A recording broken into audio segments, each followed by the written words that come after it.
Hi,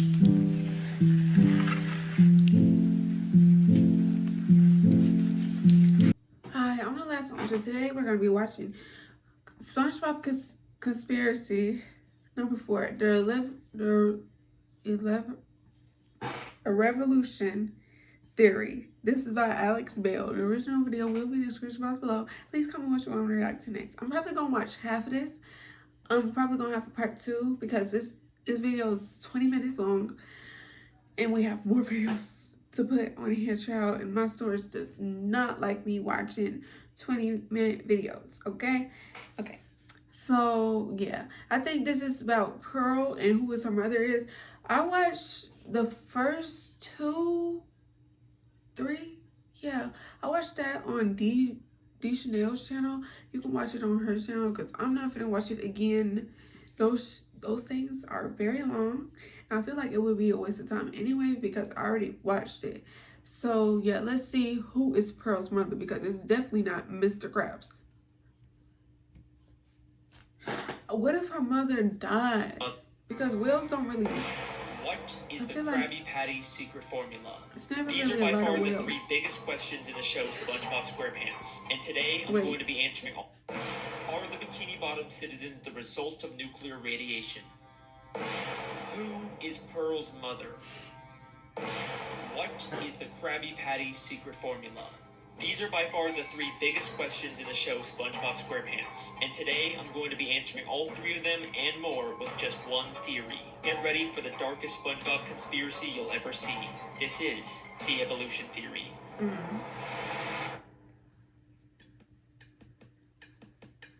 We're back with another SpongeBob conspiracy. Guess I'm the SpongeBob guy now. That's all I make. Yeah. You guys sure love these SpongeBob theories.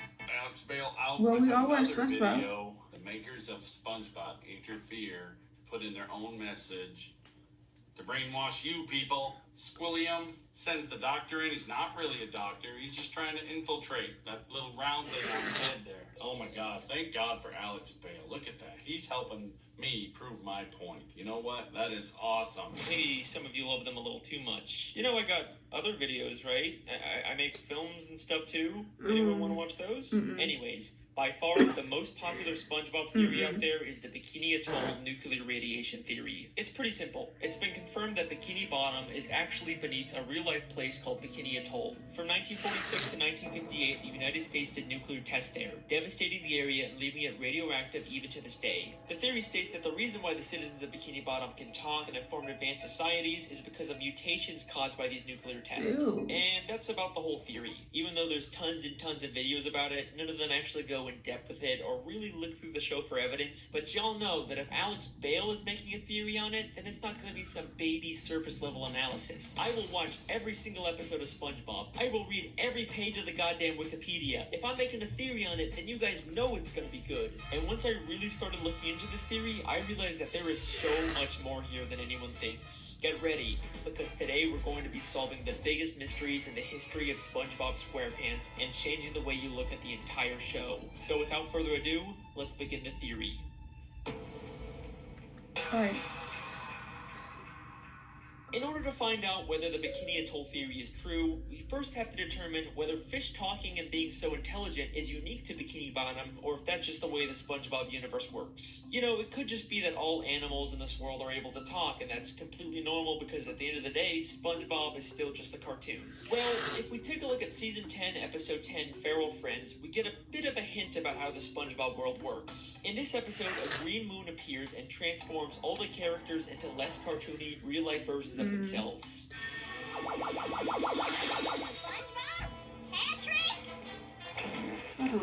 Just like in real life, they can't talk and end up trying to eat each other. The French narrator is watching all this unfold, and he says this very important line. I have been monitoring the behavior of the green moon all day.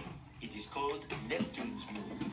Every 100 years, it de-evolves everyone in Bikini Bottom into primal fish. Every 100 years, it de-evolves everyone in Bikini Bottom into primal fish. So this implies that the characters in Bikini Bottom are more evolved and were once like these primal fish. But this doesn't prove that the evolution only exists in Bikini Bottom. It can still be a worldwide phenomenon. Remember that bonus DVD clip I found in my television theory? It was about humans studying fish in Bikini Bottom because of their intelligence. Land-loving scientists have tried to learn the secrets of intelligence. Their studies led them to the sea, where the citizens of one undersea colony demonstrated a genius so... This makes it sound an awful... I'm sorry. colony I'm just demonstrated trying a to see. genius so enormous, the scientists felt compelled to record their actions for use in teaching mankind how to live better. This makes it sound an awful lot like the fish in Bikini Bottom actually are uniquely evolved, and it's not some worldwide phase. Then, in the SpongeBob 20-year anniversary special, SpongeBob's Big Birthday Blowout, we get a major piece of evidence for this theory. SpongeBob and Patrick take a tour of the surface world and eventually go to a fish store and see some very realistic, less evolved fish. What kind of monsters would want to keep fish Why folk she in got jail that afro like in the this? back? They're so beautiful. They can't talk back to SpongeBob and Patrick, and they're actually able to swim freely through the water instead of being affected by gravity. They are clearly showing us that both evolved and primitive fish exist in this universe at the same time. Now, sometimes we've seen Bikini Bottom characters represented as realistic fish like this, but only when they're out of water, never while they're still in water like these fish. We even see this again in the beginning of the third SpongeBob movie, Sponge on the Run. The movie opens with a coral reef full of these realistic primal fish, but eventually we get to Bikini Bottom where the more evolved fish live. So there you go, direct proof that the citizens of Bikini I don't Bottom think I've are seen uniquely this. evolved. This is a very deliberate world-building choice for the creators to make. So I guess that kind of confirms the Bikini Atoll theory. Theory confirmed! We did it! Woo! Well, let's hold on for a second. As much as I'd love to call this theory complete, there's actually one major piece of evidence that gives me some resistance. Something I've never seen anyone else bring up when talking about this theory. Prehistoric Bikini Bottom. We've seen episodes like UGG or SB129 that show Bikini Bottom millions of years in the past, but we still see evolved versions of SpongeBob and Patrick. Sure, they may not be super intelligent or advanced, but they're still clearly way more evolved than the primitive, realistic versions we see in Feral Friends or in the fish store. So, how are we seeing these evolutions millions of years before the Bikini Atoll tests? Well, unfortunately, I think the only conclusion is that the Bikini Atoll theory just isn't true. I mean, clearly something has caused Bikini Bottom citizens to be uniquely evolved, there's no denying that. But whatever caused it took place millions of years ago and couldn't have been the Bikini Atoll nuclear tests. Then, what really caused the evolution? In the entire show, the only thing we've seen that directly affects the evolution of characters is the Green Moon and Feral Friends. Except the French narrator specifically calls it Neptune's moon, It is called Neptune's moon. named after the ruler of the seven seas, King Neptune. King Neptune is a character who's been around since the beginning of the sea. He's a character who the Bikini Bottom citizens view as their god, and he's a character who has the ability to change fish into other forms. What the? King Neptune used his magic to turn the fish of the sea into more evolved subjects for him to rule over. He's the one who's been behind it all this time. Now, I could spend this entire video talking about King Neptune and his weird continuity and contradictions in the show, but I'll save that for another theory. What I'd much rather talk about are the implications of having evolved and primitive fish coexisting in the sea. Now, we know that this evolution isn't specific to just Bikini Bottom. We don't get We've to seen Pearl's different mother. cities and places far across the Oh, I ocean guess that it's still have coming up. talking fish, which makes sense because the marine life of Bikini Bottom has evolved to resemble humans, so it's no surprise that just like humans, they've Yeah, why expanded they wearing beyond pants Bikini and Bottom and clothes? colonized other areas of the sea. But now, I have an interesting question for you. What is the relationship between evolved fish and primitive unevolved fish? Well, they probably just peacefully coexist in the sea without bothering each other. You know, just like real-life humans and animals. Wait a second.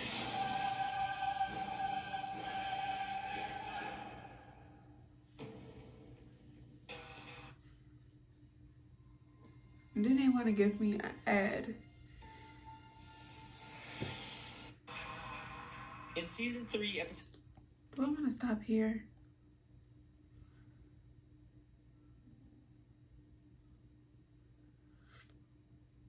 No, we'll keep going. 10, the Krusty Krab training video, there is this hilarious, A little absurd bit more. moment when they're talking about Mr. Krabs. After the war, Krabs stayed secluded in a deep depression that seemed endless. Like, what war happened in Bikini Bottom? They just tell us this and then completely drop it. But with this new context, is it possible that crabs fought in a war against these primitive, wild fish of the sea? I mean, let's remember in Feral Friends, some of those de-evolved fish were massive compared to the evolved fish, and they immediately started attacking each other. The battle for the survival of the fittest Oh, I thought it was doing rages something on else. in the animal kingdom. So yeah, in order for the Bikini Bottom citizens to survive and expand, they would probably break into some kind of war. And from the sounds of it, this war must have been pretty brutal to put Mr. Krabs into such a deep depression. But I'm getting ahead of myself. Is there actually any evidence that proves the war Mr. Krabs fought in was specifically this evolutionary war? Well, through the few flashbacks we get, we know that Mr. Krabs served in the Navy. And yes, they were sailing ships on an ocean, even though they're already underwater. This is actually a real-life phenomenon where certain parts of the sea can have a higher level of salinity, and it looks like an underwater ocean.